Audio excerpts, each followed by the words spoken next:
नमस्कार दोस्तों, आप सभी का रोचक कथाएं में स्वागत है। आज मैं लेकर आई हूँ कार्तिक माह महत्तम 13वां अध्याय। अगर आपने मेरे चैनल को सब्सक्राइब नहीं किया है तो सब्सक्राइब कर लें और घंटी को दबा दें ताकि आने वाली सभी वीडियोस आप तक पहुँच सके। तो आइए शुरू करते हैं कार्तिक माह महत्तम 13वां अध्याय। दोनों ओर से गदाओं, बाणों और शूलों आदि का भीषण प्रहार हुआ। दैत्यों के तीक्ष्ण प्रहारों से व्याकुल देवता इधर उधर भागने लगे। तब देवताओं को इस प्रकार भयभीत हुआ देख गरुड़ पर चढ़े भगवान युद्ध में आगे बढ़े और उन्होंने अपना सारंग नामक धनुष उठाकर बड़े जोर का डंकार किया।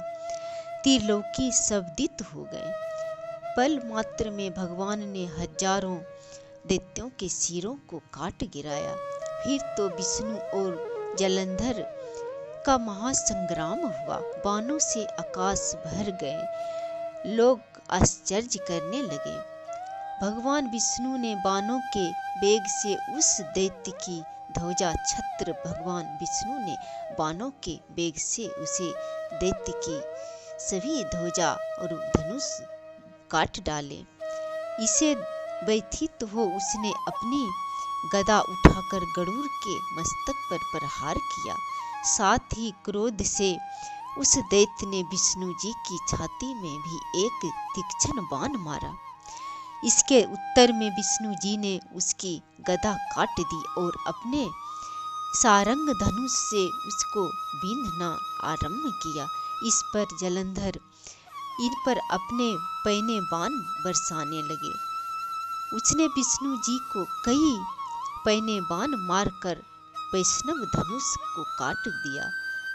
धनुष कट जाने पर भगवान गदा लेकर और शीघ्र ही जलंधर को खींचकर मारी, परंतु उस अग्निवर्त अमोघ गदा की मार से भी उस दैत्य को कुछ भी नहीं हुआ, कुछ प्रभाव नहीं पड़ा।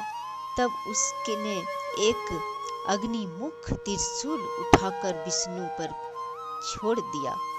विष्णु जी ने शिव के चरणों का स्मरण कर नंदन नामक त्रिशूल से उसके त्रिशूल को छेद दिया। जलंधर ने झपट कर विष्णु जी के छाती पर एक जोर का मुष्टिक मारा। उसके उत्तर में भगवान विष्णु ने भी उसकी छाती पर अपनी एक मुष्टिक का प्रहार किया। फिर दोनों घुटनों टेक कर बाहु युद्ध करने लगे। फिर मुष्टिक को से बाहु युद्ध करने लगे। कितने ही देर तक बाहु युद्ध हुआ।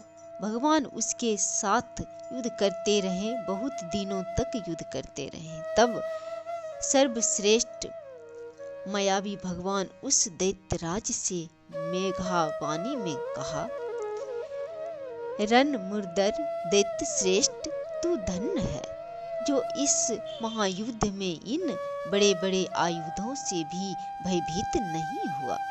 तेरे इस युद्ध से मैं प्रसन्न हूँ। तू जो चाहे वर मांग ले।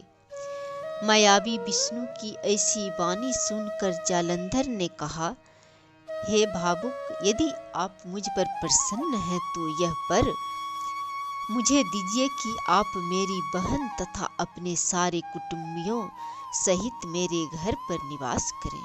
नारद जी बोले।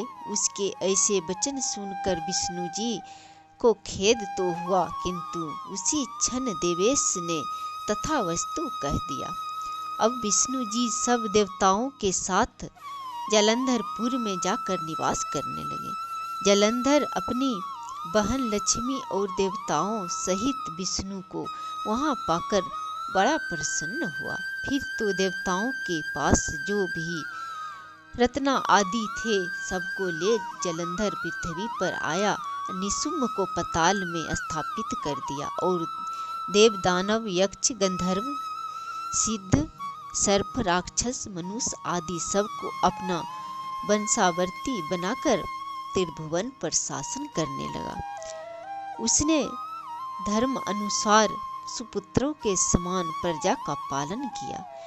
उसके राज्य में सभी सुखी थे। 13वां अध्याय समाप्त हुआ। जय श्री हरि।